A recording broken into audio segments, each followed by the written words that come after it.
복된 주일 이 시간에 여기까지 나오신 여러분들 위해 하나님이 크신 은혜가 함께하기를 진심으로 기원합니다. 7월이 시작되었습니다. 7월의 주제는 인내와 결실로 잡았습니다. 7월과 8월은 1년 중에서 가장 더운 계절입니다. 뜨거운 태양볕 아래 잠시도 있기 힘든 그런 시간을 지나면서 이 뜨거운 계절이 없었으면 좋겠다라는 생각이 들기도 하지만 산과 들에 많은 열매들을 생각할 때 뜨거운 태양볕이 없으면 열매를 맺지 못하는, 또 좋은 가시를 맺지 못하는 그런 현상들을 보면서 우리의 신앙도 비슷하구나 라는 것들을 생각해 보게 됩니다.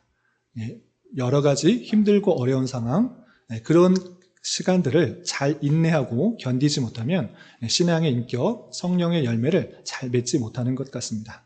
하나님께서 우리에게 사랑하는 마음, 또 여러 가지 성령의 열매를 주실 때 갑자기 그것을 우리에게 주입시키는 것이 아니라 어떤 상황 속에서 그것을 잘 인내하고 견디는 것을 통해서 우리를 훈련하고 또 그것들이 잘 맺어지게 한다는 사실을 잊지 말고 여러 가지 힘든 상황들이 있을 때 잘 견뎌서 성령의 충만한 열매들을 잘 맺어갈 수 있는 저와 여러분 되시기를 부탁을 드립니다. 그런 것들을 생각하면서 한 달을 보냈으면 좋겠고, 또 7월은 민수기 말씀을 읽어나갑니다. 오늘 첫 번째 주이니까 민수기에 어떤 내용들이 있는지 간단하게 개요를 살펴보고 또 오늘 본문인 6장을 통해서 교훈받는 시간 갖도록 하겠습니다. 먼저 교환을 같이 살펴보시기 바랍니다. 민수기의 기록자는 모세로 알려져 있습니다. 모세가 썼다라는 그런 직접적인 표현은 없지만 창세기, 출애굽기, 레위기, 민수기, 신명기 이 5권은 모세의 기록으로 보고, 또 민수기 자체에서도 하나님께서 모세에게 말씀하시되라는 그 표현들이 80여 번이 더 이상 나오게 되는 것을 통하여서 모세가 썼을 것으로 거의 모든 사람들이 동의하고 있는 것입니다. 그리고 그 내용을 볼 때 모세의 말년인 출애굽하고 이후에 그리고 40년간 광야 생활을 하고 약속하신 가나안 땅에 들어가기 전 그 말년쯤에 이것을 썼을 것으로 생각할 수 있습니다. 그 마지막 부분의 이야기가 나오니까 그렇게 추측할 수 있습니다. 그리고 내용은 무엇이냐? 이 민수기의 내용은 말씀드린 것처럼 시내산에서 출발하여서 가나안 땅 앞인 모압 평지에 이르기까지 대략적으로 40년간의 그 광야에서의 여정들을 기록한 글입니다. 그런데 그 기간을, 이 내용들을 또 좀 잘 이해하기 위해서 세 부분으로 나눠서 생각하면 이렇습니다. 40년, 너무나 크게 생각할 수 있기 때문에 이 전체적인 내용들을 어떻게 이해하면 좋을까? 세 부분으로 나눈다면 1장부터 10장 10절까지는 9세대, 출애굽한 첫 번째 세대들에게 광야에서 어떻게 생활해야 되는지 알려주는 약속의 땅, 가나안 땅에 들어갈 때까지 어떤 자세로 어떤 것을 가지고 생활해야 되는지 알려주는 내용이 나옵니다. 그리고 10장 11절부터 25장 18절, 25장까지는 그 약속의 땅에 가도록 했는데 그 백성들이 믿음이 연약해져서 가나안 땅에 바로 가지 않고 정탐한 것을 통하여서 그 정탐한 기념을 해로 바꿔서 40년 동안 광야하게 되는 그 모습을 보게 됩니다. 그래서 약속을 실패하게 된 그 출애굽한 첫 세대의 모습들을 보게 되고, 또 세 번째 26장부터 마지막 36장까지는 그 1세대는 다 죽고 이제 약속을 상속할 신세대의 그 모습들이 나오게 됩니다. 그래서 새로운 세대의 인구가 어떠한지 그 내용을 살펴보게 되는 것입니다. 이런 구조 속에 민수기의 내용들이 있다는 것들을 염두에 두고 읽어가시면 좋을 것입니다. 그리고 이 내용을 통해서 우리가 어떤 것을 알 수 있는가, 목적과 교훈을 살펴보면 이스라엘 백성들의 불순종하고 연약한 모습에도 불구하고 하나님께서는 그 모습들을 완전히 멸하시지 않으시고 하나님께서 은혜를 베푸셔서 새로운 세대에게 약속을 주신다라는 그 사랑의 하나님을 깨닫게 되는 것입니다. 그리고 우리에게 있어서 우리가 예수님을 믿고 구원받는 모습 속에 있을 때 영원한 하늘에 가기 전까지 그 기간을 이른바 광야의 기간이다 라고 표현하는데, 이스라엘 백성들이 출애굽하고 가나안 땅에 들어가는 이 40년의 그 과정들을 보면서 우리가 이 땅에서 사는 그 기간 동안의 모습을 이 광야의 기간과 비교하여서 생각해 볼 수가 있는 것입니다.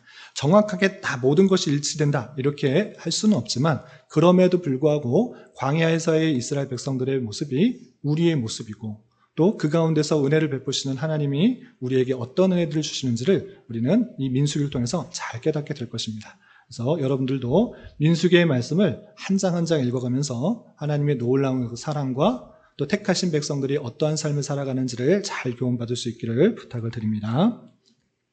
그리고 오늘 6장 말씀을 읽어나가는데 앞장에서 어떤 내용들이 있었는가 간단하게 말씀드리면 이스라엘 백성들의 숫자를 세는 내용이 나옵니다. 그래서 12지파에 전쟁에 나갈 만한 사람들이 얼마나 되는가 그것에 대해서 그 제수를 하고 그리고 레위 지파의 사람들을 계수하면서 그 직무를 아주 정확하게 알려주는 것을 보게 됩니다.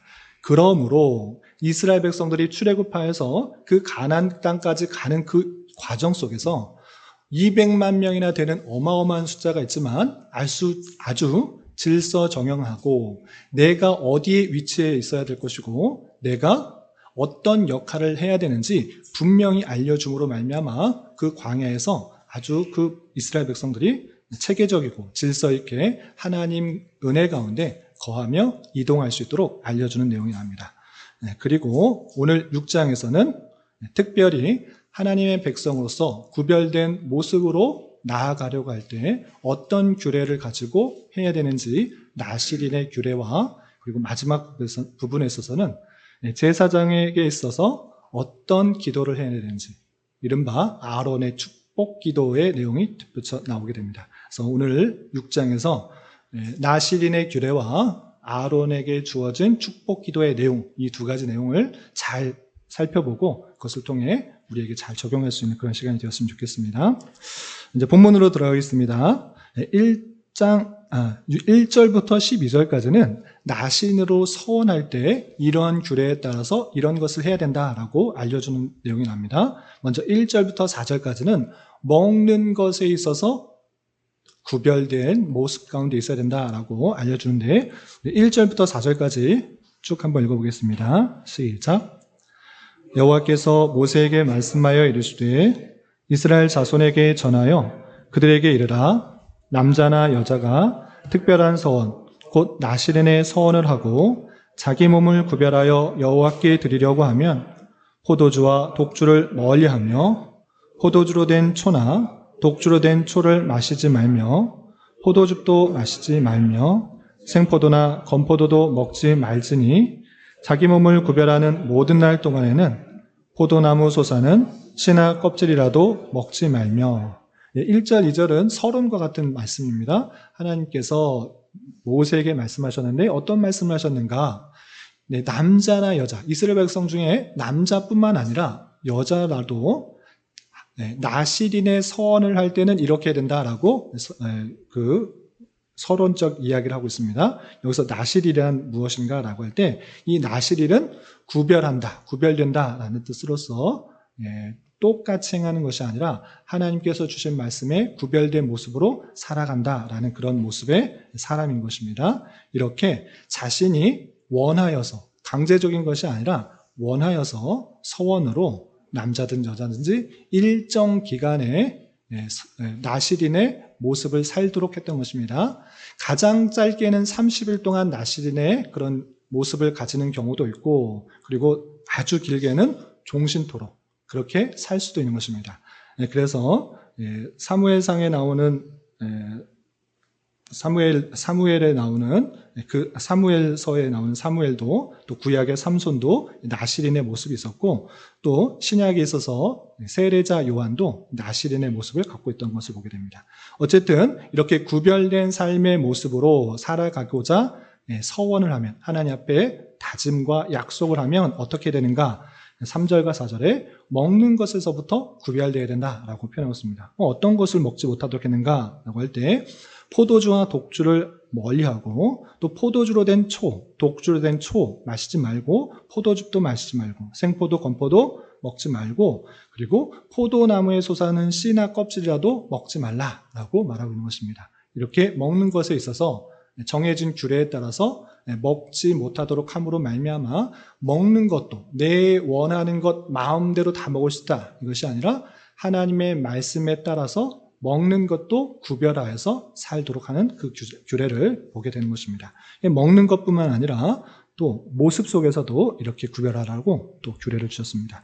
5절에 또 어떤 규례가 있는지 계속해서 읽어보겠습니다. 시작.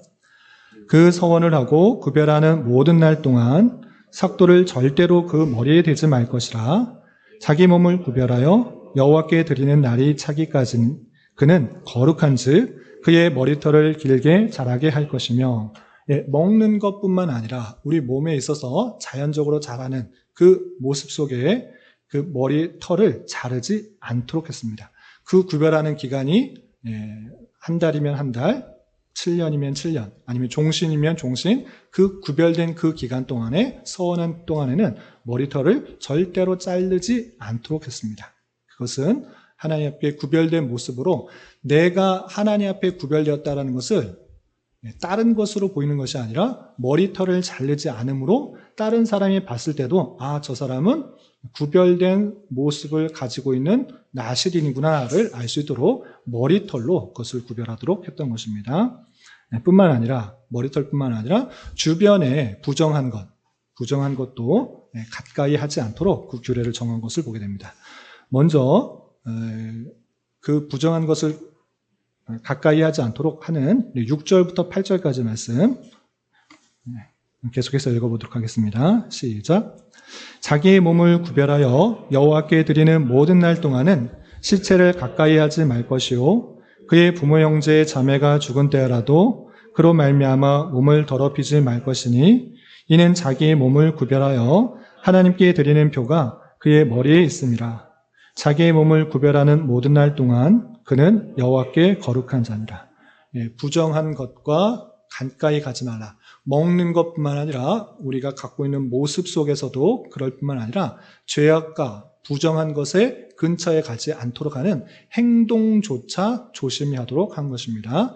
특별히 시체는 레위기의 말씀을 통해서 부정한 것으로 취급됐는데 그것은 다름 아니라 인간이 죽게 된 것은 그냥 자연스럽게 죽게 된 것이 아니라 죄로 말미암아 나타난 인간의 모습이므로 그냥 자연적으로 인간이 죽는다 이것이 아니라 죄로 말미암아 죽었다라는 것을 잊지 않도록 하는 시체에 대한 부정의 규례에 따라서 그 행동조차 부정한 것과 가까이 하지 않도록 더욱더 조심하도록 하는 것을 보게 됩니다. 심지어는 자기의 부모 형제가 죽은 때라도 그것에 가까이 하지 말라고 그 행동을 잘 단속하는 그 규례를 볼 수 있습니다.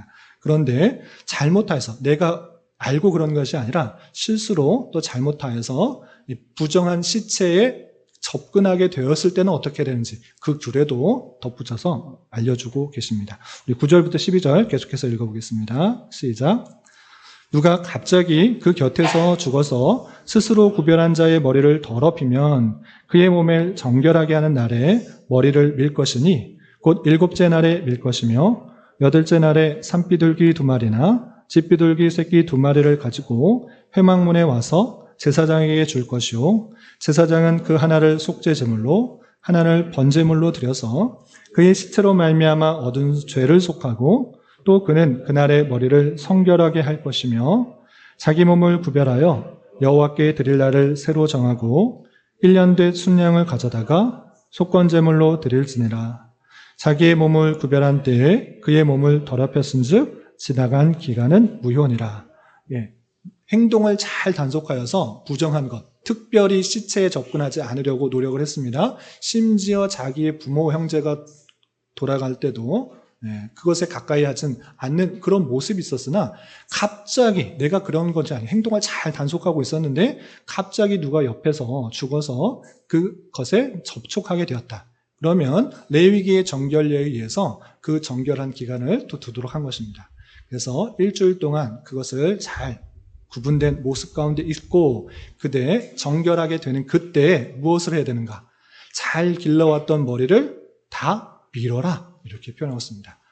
그 행동도 다시 처음부터 내가 그 기간을 정한 기간을 세기 위하여서 처음부터 시작하는 마음으로 머리를 밀고 또 하나님 앞에 그 죄를 아뢰기 위해서 속죄 제물과 번제물을 드려서 내가 부정하게 되었다는 것을 알릴 뿐만 아니라 내 전체를 다시 한번 하나님 앞에 드리겠습니다. 내가 행동을 잘 간속하지 못했습니다. 라는 마음으로 번제물, 전적인 헌신을 다시 한번 드려서 하나님 앞에 제사를 드리고 계수하였던 그날 다 무효로 하고 그날부터 새로 기간을 시작될 수 있도록 하는 규례를 보게 됩니다.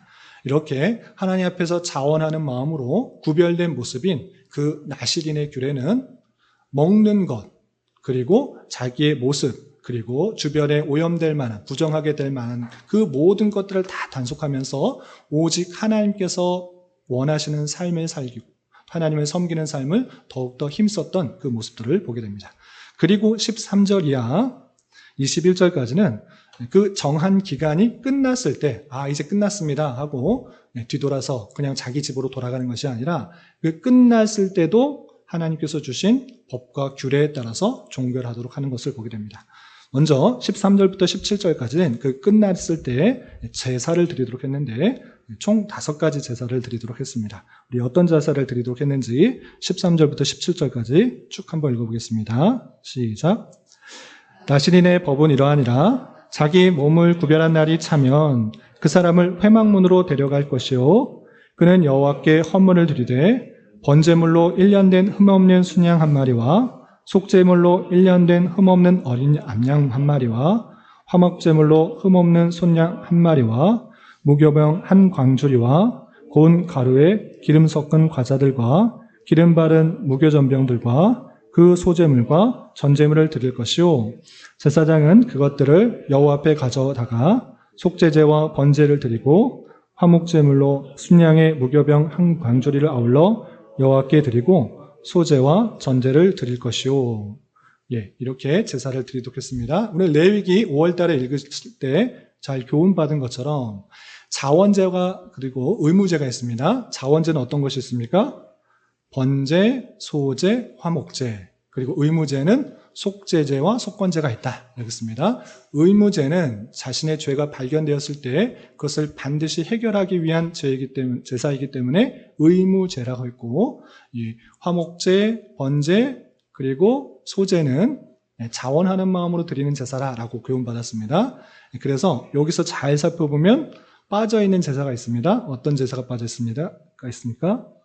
속건제가 빠졌습니다. 속건제는 남에게 피해를 주었을 때 배상하는 입장으로 5분의 1을 더하여서 제사 드리고 있는데 이것만 빼고 나머지 4가지가 포함되어 있고 한 가지 추가된 것은 전제가 있습니다. 전제는 레위기에서는 설명되지는 않았는데 전제는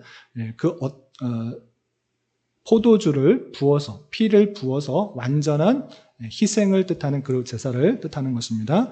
그래서 속건제 대신 전제가 들어있다라고 생각하시면 되고 그래서 모든 죄, 그 정해진 기간 동안에 다 했을지라도 알고 지은 죄, 모르고 지은 죄 모든 그 죄들이 다 씻겨지는 속죄제를 드릴 뿐만 아니라 하나님 앞에 화목하고 또 내 정성과 또 헌신과 열심을 다하기 위한 그 제물을 드림으로 맞춰지는 규례의 하나의 그 내용들이 맞춰지게 되는 것을 보게 됩니다. 그럼 이 제사를 드리고 끝나는 것인가? 그렇지 않고 또 자신이 열심히 길러왔던 그 머리를 또 불에 드리고 또 제사장께 헌물을 드리는 것으로 이 내용이 맞춰집니다. 우리 계속해서 18절부터 20절까지 다음 절차를 읽어보겠습니다. 시작.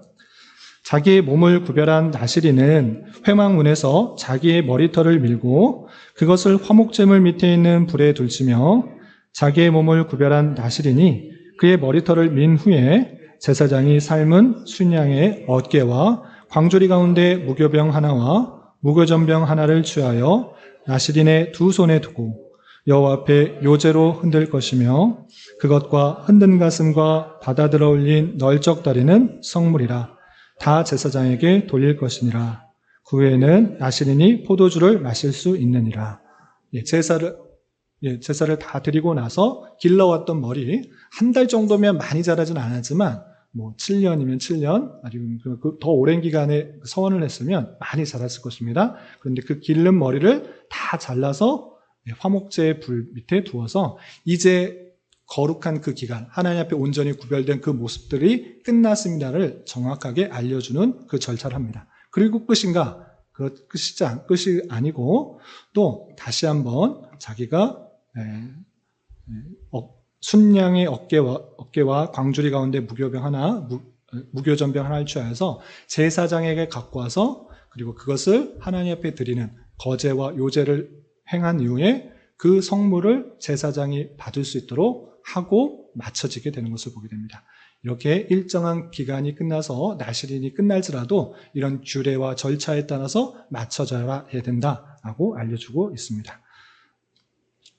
그리고 이것이 끝인가? 그렇지 않고 이것은 최소한 이렇게 하는 것이고 적어도 이렇게 하는 것이고 또 덧붙여서 할 수 있는 것들이 있다라고 마지막에 21절에 이렇게 알려주고 있습니다. 우리 21절 계속해서 읽어보겠습니다. 시작. 이는 곧 서원한 나실인이 자기의 몸을 구별한 일로 말미암아 여호와께 헌물을 드림과 행할 법이며 이외에도 힘이 미치는 대로 하려니와 그와 서원한 대로 자기의 몸을 구별하는 법을 따라 할 것이니라. 이것은 기본적으로 드릴 법인데 이 외에도 힘이 미치면 더 드릴 수 있는 것이 있으면 더 드려서 제사장에게 헌물을 할 수 있도록 그렇게 여지를 둔 것을 보게 됩니다. 그래서 억지로 하는 것이 아니라 자원하여서 또 힘이 미치면 충분히 더 드리고 싶으면 제사장에게 성물로서 바쳐라 라고 맞춰지고 있습니다. 그리고 마지막 부분에 있어서는 하나님께서 모세에게 이 아론과 그의 아들들이 이런 방식으로 축복할 때 응답해 주시겠다라고 약속을 더해 주시는 부분이 있는데 좀 계속해서 살펴보겠습니다. 22절, 23절 이스라엘 자손들을 위한 축복을 명하시는 여호와 하나님께서 어떻게 말씀하시는지 22절, 23절 함께 읽어보겠습니다. 시작. 여호와께서 모세에게 말씀하여 이르시되 아론과 그 아들들에게 말하여 이르기를 너희는 이스라엘 자손을 위하여 이렇게 축복하여 이르되 모세에게 아론들은 이스라엘 자손들에게 이렇게 축복하라 이렇게 말하고 있습니다. 알려주고 계십니다. 여기서 축복과 복의 개념이 이 표현에서 아주 잘 나와 있으니까 성경 전체에서 축복과 복 이것을 어떻게 쓰는지 잘 구별할 수 있기 바랍니다. 24절부터 26절 어떻게 축복하도록 알려주셨는가 계속해서 축복의 내용 같이 읽어보겠습니다. 시작. 여호와는 내게 복을 주시고 너를 지키시기를 원하며 여호와는 그 얼굴을 내게 비추사 은혜 베푸시기를 원하며 여호와는 그 얼굴을 내게로 향하여 드사 평강 주시기를 원하노라 할지니라 하라. 그래서 여호와께서 내게 복을 주시고라고 했습니다. 여호와께서 복을 주시는 것이지 축복을 주시는 분이 아니십니다. 흔히들 복보다 조금 더 좋은 것이 축복이다 이렇게 생각하는데 성경에는 그렇게 표현되지 않습니다. 복은 하나님께서 우리에게 주시는 것이고 축복은 복을 비는 것을 말하는 것입니다. 그러므로 사람에게 복을 비는 것, 그것을 축복이라고 하는 것입니다. 그리고 하나님께서 우리에게 복을 내려주시는 것은 그냥 복을 주시는 것, 시복이라고 표현하는 것입니다. 그런데 하나님 축복하여 주십시오. 이것은 잘못된 표현, 성경적으로 된 표현은 아니라는 것들을 염두에 두시고 잘 성경을 살펴보시기 바랍니다. 그래서 아론과 그의 아들들, 제사장으로서 백성들을 축복하는 것입니다. 하나님께 복을 비는 것입니다. 어떻게 빌어야 되느냐?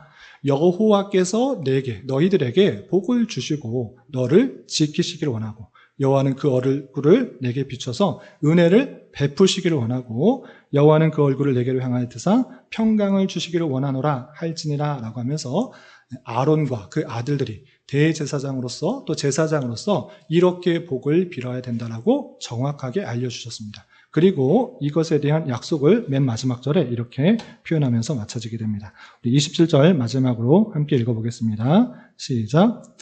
그들은 이같이 내 이름으로 이스라엘 자손에게 축복할지니 내가 그들에게 복을 주리라. 사람이 사람에게 하는 것은 축복, 그리고 하나님께서 우리에게 주시는 것은 복을 주시는 것입니다. 하나님께서 우리에게 축복을 주시는 것이 아니라 복을 주신다. 이것을 구분하여 사용하시는 게 더 좋겠습니다. 이렇게 하나님께서 이렇게 할 때 반드시 복을 줄 것이다 라고 약속하면서 이 아론의 이른바 축도, 이것이 오늘날 여러 교회에서도 바울의 축도인 고린도후서 13장 13절에 하는 경우도 있고, 표현을 따라서 하는 경우도 있고, 이 아론의 축도에 따라서 하는 교회도 있는 것입니다. 이렇게 하나님께서 알려주셔서 이대로 행할 때 복을 줄 것이다 라고 약속해 주신 부분이 6장까지의 말씀입니다. 이를 통해서 교훈받을 수 있는 것들을 세 가지로 정리하겠습니다. 첫 번째, 나시린에 서원할 때 규례에는 어떤 것이 있었는가 생각해 봤으면 좋겠습니다. 시간 관계상 짧게 요약하겠습니다. 먹는 것, 그리고 그 모습 자체, 또 행동하는 것, 그것이 내 생각과 내 기쁨과 내 입의 즐거움을 위해서가 아니라 하나님의 말씀에 근거해서 먹는 것도, 또 모습을 취하는 것도, 행동하는 것도 잘 단속하도록 하게 한 것을 보게 됩니다. 이런 것을 통하여서 하나님의 권위를 인정하고 내 즐거움과 기쁨을 위해서 사는 삶이 아니라 하나님의 말씀이 어떠한지를 바로 깨달아 내 삶을 계속적으로 단속할 수 있는 그 구별된 삶을 살도록 하게 한 그 모습을 보게 됩니다. 이런 것을 통하여서 오늘날 우리 또한 영적인 나시린의 본을 받아 모두 다 그런 기간에 그것을 잘 할 수 있지만 여기서도 모든 사람이 그렇게 살도록 하지 않았습니다. 그것은 나시린의 그 모습을 통해서 우리가 영적으로 추구하고 따라가야 될 모습들이 어떠한지 잘 보여주는 교훈인 줄 알아. 우리가 부단히 하나님께서 주신 말씀에 근거해서 내 입의 즐거움, 내 몸의 기쁨과 즐거움을 위해서 사는 삶이 아니라 하나님께서 주신 말씀을 위하여 잘 단속하고 하나님의 기쁨을 위하여서 또 살아가고 먹고 행하는 일뿐만 아니라 그 머리를 기르는 것을 통하여서 하나님의 권위를 인정하고 하나님께서 나를 지키시고 보호하신다는 것을 다짐하면서 살아가도록 하는 것입니다.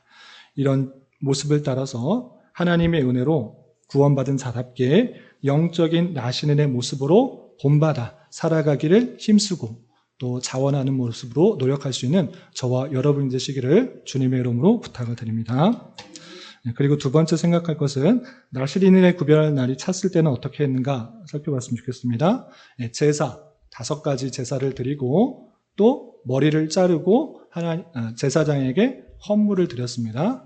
이 모습을 통해서 이제 힘들고 어려운 기간 끝났다, 난 자유다 하고 막 간 것이 아니라 그 모든 그 기간 동안의 그 죄에서도 하나님 앞에 죄를 자복하고 하나님 앞에 다시 한번 헌신을 다짐하고 그리고 그 기간이 끝났으면서도 그 제사장에게 감사를 잘 표현하는 그 모습을 보게 됩니다. 그런데 이 나시린의 기간 동안에 이 헌물을 또 제사장에게 드리고 힘에 미치는 대로 자원하여서 더 드릴 수 있으면 드려라 라는 것을 통해서 우리는 중요한 교훈을 받습니다. 그것은 무엇인가?